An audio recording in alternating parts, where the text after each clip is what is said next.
ఇప్పుడు కేవలం 7,999 up to 10 kgs వరకు బరువు తగ్గి అధిక బరువు నుంచి వచ్చే ప్రధాన సమస్యలను దూరం చేసుకోండి. తెలియని పరిస్థితి. మేము కూడా కొన్ని విషయాలు బయటికి చెప్పలేము వద్దని చెప్పలేము. కానీ దేశము ఈరోజు ఉత్తరప్రదేశ్ లాంటి రాష్ట్రం ఏ రకంగా మార్పు వచ్చిందో మీకు తెలుసు. పెద్ద మాఫియా రాజ్యం, గ్యాంగ్స్టర్స్ ఉత్తరప్రదేశ్ని పరిపాలించాలి. ఇళ్ల నుంచి వచ్చి అమ్మాయిలను ఎత్తుకపోతే అడిగేవాడు కాదు, ఇల్లు బలవంతాలు రిజిస్ట్రేషన్ చేసుకుంటే అమ్మేవాడు కాదు, ఏ ఇండస్ట్రీ వచ్చేది కాదు, ఏ వ్యాపారం చేసేవాడు కాదు. పోలీసులు అంతా కూడా ఎవరికి సల్యూట్ కొట్టేవాళ్ళు? నేరస్తులకు, గ్యాంగ్స్టర్స్ సల్యూట్ కొట్టేవాళ్ళు. యూపీలో ఈరోజు పరిస్థితి ఏమైంది అని చెప్పాడు. ఈరోజు అటువంటి రాజ్యాన్ని తొలగిస్తారు. యూపీలో ఏదైతే యోగి గారు చేస్తున్నారో, మోడీ గారు చేస్తా ఉన్నారో మాఫియాలకు వ్యతిరేకంగా దాన్ని చేయకుండా మాఫియాను పెంచుతామని చెప్పారు. అంటే ఏమని చెప్పా, బుల్డోజర్ యాక్టివిటీని అరికడతాము అంటే గ్యాంగ్స్టార్ని పెంచడం.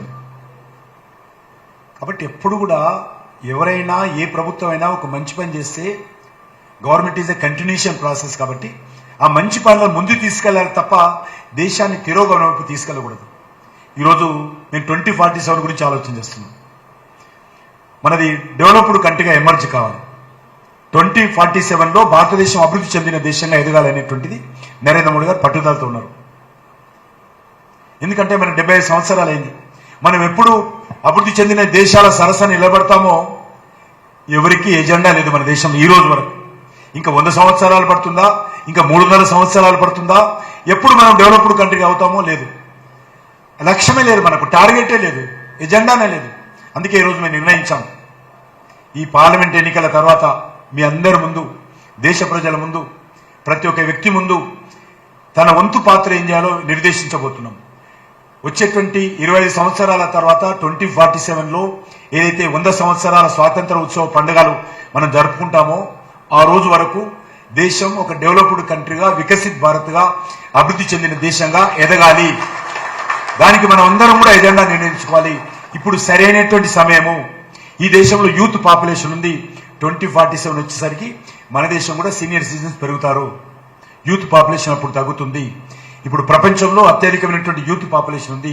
ఆ యూత్ పాపులేషన్ ఛానలైజ్ చేసి దేశాన్ని వచ్చేటువంటి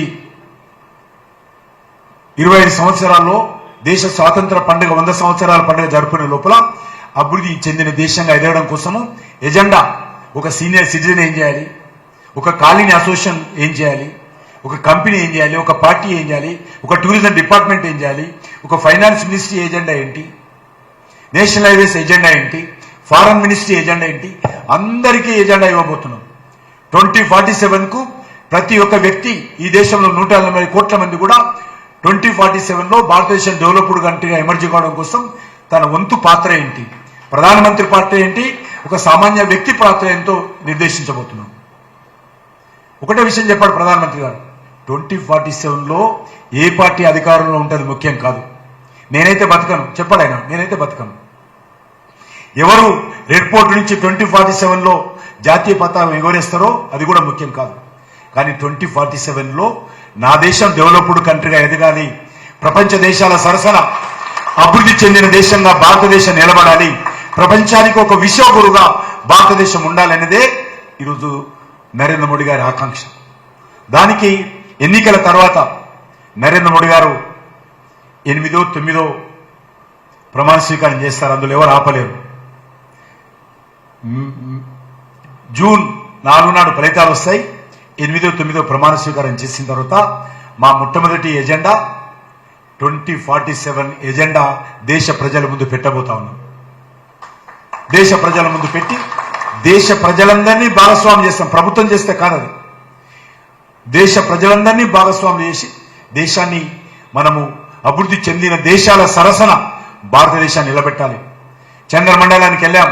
ఒక పేదవాడి ఇంట్లో టాయిలెట్ నుంచి మొదలు పెడితే చంద్రమండలాన్ని కూడా భారతదేశాన్ని తీసుకెళ్లాం. మన హైదరాబాద్ నుంచి 4 వందే భారత్ ట్రైన్లు, దేశంలో 40 ట్రైన్లు ప్రారంభమైతే 4 ట్రైన్లు హైదరాబాద్ నుంచి వచ్చాయి, 2 ట్రైన్లు విశాఖపట్నం, ఒకటి మీలాంటి వాళ్ళందరూ కూడా వెంకటేశ్వర స్వామి దర్శనం కోసం తిరుపతి కూడా పెట్టాను వందే భారత్ ట్రైన్. మరొక ట్రైన్ బెంగళూరుకి వెళ్ళాం. ఇంకా 2 ట్రైన్లు త్వరలో తీసుకొస్తాం ఎన్నికల తర్వాత. ఒకటి నాగపూర్, ఒకటి బాంబే.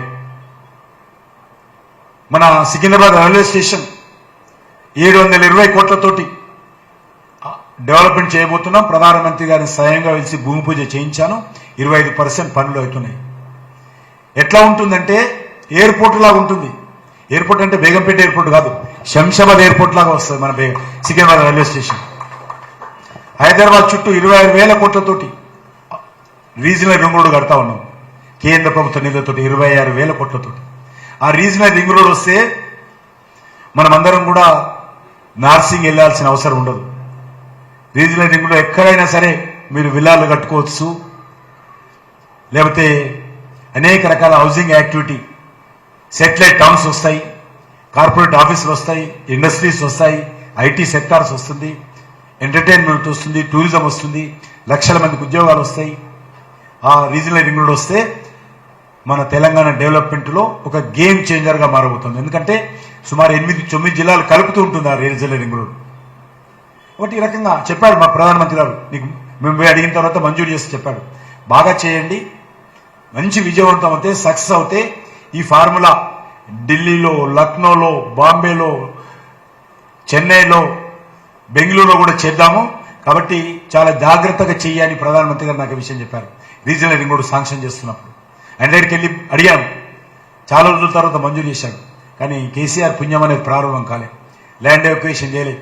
ఎలక్షన్స్ ముందు ల్యాండ్ ఎక్వేషన్ చేస్తే ప్రధానమంత్రి ఎక్కడొచ్చి భూమి పూజ చేస్తాడో, భూమి పూజ చేస్తే నరేంద్ర మోడీ గారికి ఇక్కడ మంచి పేరు వస్తుందని ల్యాండ్ ఎక్వేషన్ చేయకుండా పెండింగ్లో పెట్టాడు.